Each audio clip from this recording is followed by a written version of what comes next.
నా ఒక్కడితో విమర్శలు వస్తా ఉన్నాయి విశారదన్ సంబంధించిన విషయాల్లో. ఒక ఇష్యూ బేస్ లో అంటే మీరు చెప్తున్నదాన్ని విశారదన్ గారు మీరు తీసుకున్నటువంటి ఇష్యూ పేద ప్రజల కోసం ఇల్లు కొనుగోలు దాంతో ఎవరితోనే కలవచ్చు, దాంట్లో క్వశ్చన్ లేదు.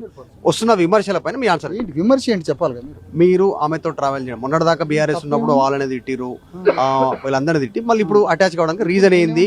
వస్తున్నా నేనేమంటే ఖమ్మం బాధితుల విషయంలో బీఆర్ఎస్ని కలిశాను, బీజేపీని కలిశాను, సిపిఐ కలిసినా, సిపిఎంని కలిసినాం, ఎంఎల్ పార్టీని కలిసినాం, కోదండరామ్ గారిని అడిగినాం, మురళీని అడిగినాం, గవర్నమెంట్లో ఉన్న వాళ్ళని ఇంతమందిని అడిగి పలానా ఇష్యూని పరిష్కారం చేద్దాం పోదాం పా అన్నాం. కమ్యూనిస్టులు రాలే, బీఆర్ఎస్ రాలే, ఎవరు రాలే. కవిత గారిని రమ్మన్నాం, వారు అద్భుతంగా వచ్చిండ్రు, మాకన్నా ఎక్కువ అందులో భాగస్వాములై పనిచేసిండ్రు. అంతకన్నా గొప్ప విషయం ఇష్యూ బేస్డ్ సార్, అట్లా కాదు. ఇష్యూ బేస్డ్ సంఘటనల రీత్యా, అన్యాయాల రీత్యా, ప్రజా సమస్యల పరిష్కారం కొరకు డెఫినెట్గా వివిధ సంఘాలని, వివిధ పార్టీలని కలుస్తాం. ఒక్కరి శక్తితో లక్ష సమస్యలు, ఒకరి శక్తితో మొత్తం సమస్యలు ఎట్లా పరిష్కారం అయితే ఇంపాసిబుల్ కదా. డెఫినెట్గా కవిత గారు ఎంత దాకా ప్రయాణం చేస్తారో వారితోటి కొన్ని సమస్యలు పరిష్కరించడానికి వెళ్తాం. వారు ఎవరు ఏంటి ఇవన్నీ ఎందుకు సార్ మాకు?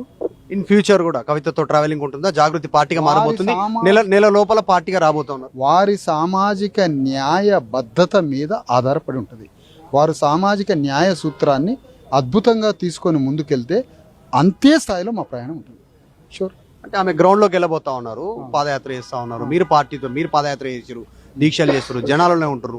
ఆమె ఏజెండా ఇద్దరు ఏజెండా అంటే కలిసిపోయే అవకాశం ఉందా? ఎటు మీరు ఏ అంశం? బేసిక్ పాయింట్ ఏంటి బాయ్ సార్, ఇప్పుడు కవిత గారు ఒక సామాజిక న్యాయ సూత్రాన్ని మాట్లాడారు. దాని ఆచరణాత్మకంగా ఆ సామాజిక న్యాయ దిశగా ఎంత తీవ్రతతో పనిచేస్తారో దానికి తగ్గట్టుగా మా ప్రయాణం ఉంటుంది, కలిసి ప్రయాణం. కానీ ఒకటి మాత్రం గ్యారంటీ ఇవ్వగలను, అదేమో భవిష్యత్ ప్రయాణం.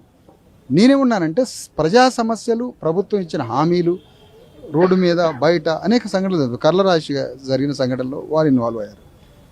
మొన్న మహబూబ్ నగర్ నాగర్ కర్నూలు ఆ దాడి జరిగిన దాని మీద ఒక పెద్ద కొమెర సంఘటనలో మేడం గారు ఇన్వాల్వ్ అయ్యారు. సంఘటనలు రీత్యా డెఫినెట్గా ఇన్వైట్ చేస్తాం, మిమ్మల్ని ఇన్వైట్ చేస్తాం, వేదికలు ఇన్వైట్ చేస్తాం, మురళీ సార్ని రమ్మంటాం, కోదండరామ్ సార్ అని ఉంటాడు తెలుసుగా, పాపం ఆయన్ని రమ్మంటాం.